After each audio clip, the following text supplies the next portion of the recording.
Cara mengatasi mimpi buruk dari sudut pandang psikologi. Ini dari sudut pandang psikologi. Oke, aku jelasin dulu ya. Mimpi buruk dan tidak menyenangkan sering kali itu datang tanpa bisa kita duga sekalipun, betul ya.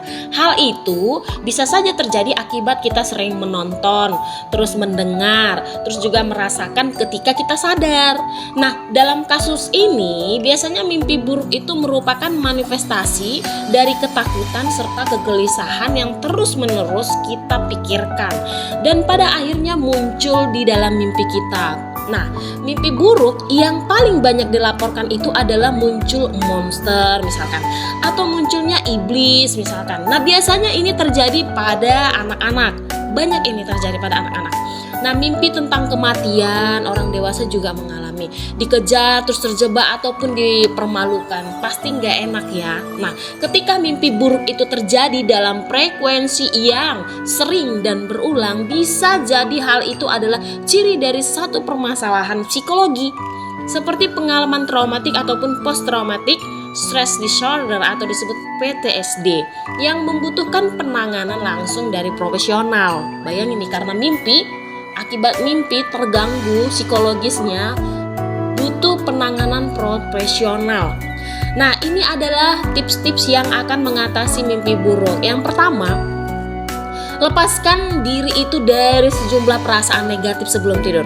Jadi ingat, sebelum tidur lepaskan dulu perasaan-perasaan negatif, hal-hal buruk yang dipikirkan yang dibawa alam sadar.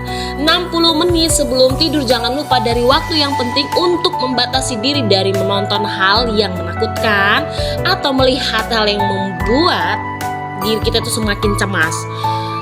Setelah itu, yang kedua, menuliskan perasaan dan kejadian sepanjang hari juga. Memproses ingatan dan terhindar dari mimpi buruk.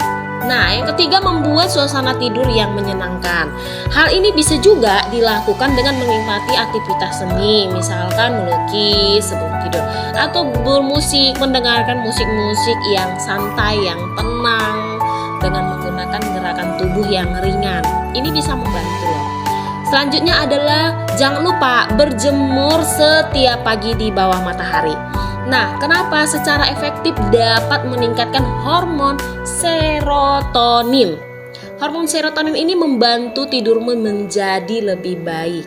Yang selanjutnya adalah hindari makanan dengan porsi besar. Bener loh guys, aku udah rasain sendiri. Kalau makan sebelum tidur tuh banyak banget, pasti banyak kegelisahan. Perutnya gak enak lah, terus juga kayak perasaan itu menggebu-gebu. Jadi makanlah secukupnya. Dan usahakan jangan sebelum tidur.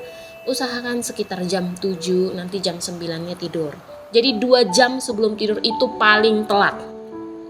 Hindari minum beralkohol dan kafein seperti kopi misalkan, karena itu bisa mengganggu jam biologis tubuh yang kamu miliki. Nah, hampir sepertiga hidup kita itu dihabiskan untuk tidur, betul gak sih? Setidaknya itu yang akan dilakukan sebagian besar orang. Dan tidur itu adalah bagian penting untuk menjaga kesehatan tubuh, mental, emosional seseorang. Tapi apa jadinya ketika kita memiliki gangguan tidur seperti insomnia, sleep paralysis atau RR, bahkan mimpi buruk yang berlangsung terus-menerus.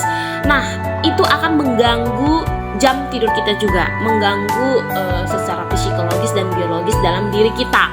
Nah, di mana pendekatan psikologi ini yang dijelasin tadi itu membahas tidur itu sebagai sebuah pesan bawah sadar. Ingat, pesan bawah sadar yang memiliki makna dan bisa kita pelajari. Semoga itu bermanfaat dan tidurmu jauh lebih nyenyak.